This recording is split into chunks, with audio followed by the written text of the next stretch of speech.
केजरीवाल फिर से आ गया तो दिल्ली तो खालिस्तान बन जाएगा। जब नहीं आया है तब वो बोल रहा है कि हरियाणा वाला लोग यमुना में जहर मिला दिया है और दिल्ली वाले लोग मर जाते, हम बचा दिए। अरे तुम क्या किए? अब जल को कहाँ रोके ये बताओगे ना, कि जल कहाँ रोके? यमुना का जल जब रुकता है तो बाहर आती है, बाहर कहाँ आया ये तो बताओगे। जहर कहाँ पर मिलाया गया ये तो बताओगे। जहर कितना मिलाया गया ये तो बताओगे, है ना। जहर तुमने कैसे रोका ये तो बताओगे। जितने से पहले तुम एक स्टेट और दूसरे स्टेट को तुम लड़वा रहे हो, तो जीतने के बाद तो तुम खालिस्तान बना दोगे।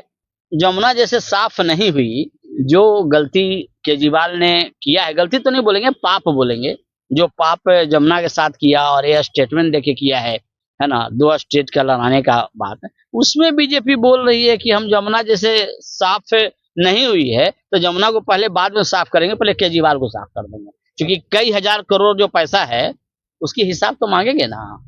जिसकी सरकार बनेगी वो तो मांगेगी कि इतना हिसाब आप कहाँ गए, पैसा कहाँ गया। अब पूर्वांचल लोग को हम मैसेज दे रहे हैं कि यदि थोड़ा सा भी स्वाभिमान है तो केजरीवाल को तो खैर भूल ही जाओ, है ना। एक बार बीजेपी ला के देखो, बीजेपी कभी नहीं बोलेगी, है ना। और आज जो दिल्ली जो दिखाई पड़ रही है ना, वो हमारे पूर्वांचल भाई जो लेबर हैं, इंजीनियर हैं, इस सब के बदौलत ये दिखाई पड़ती है। तो ये भी वो गलत कर दिए केजरीवाल। पूर्वांचल को उन्होंने चुनौती दे दी। हमारा जो विश्लेषण पहले भी किसी ने पूछा था तो 40 से 50 के बीच में हमने बताया। सरकार बन रही है, बन जाएगी नहीं, सरकार बन रही है, सरकार बन रही है, सरकार बन रही है। पार्टी एक आरोप लगा रही है कि भाजपा में मुख्यमंत्री का कोई चेहरा ही नहीं है। कभी नहीं मुख्यमंत्री का चेहरा रहा, कभी भी नहीं, कहीं भी नहीं रहा, कहीं भी नहीं रहा। वो तो जब गिनती होने लगती है वोटिंग का, और जब भाजपा को लग जाती है, हम लोग के पार्टी को लग जाती है कि हमारी सरकार बनेगी, तब मोदी जी और ऐसे कोई टीम है जो डायमंड खोजना शुरू कर देते हैं और उसमें से हीरा निकाल के बैठा देते हैं। अन्ना हजारे को तो हार्ट फेल नहीं हो रहा है, यही बहुत है। पुराने व्यक्ति हैं, घी खाए हुए हैं, दही खाए हुए हैं, है ना, इतना बुजुर्ग हैं, ये सब सुनते होंगे केजरीवाल का नाटक। बेचारे को कैसा लगता होगा जब आप देखिए ना सोच के।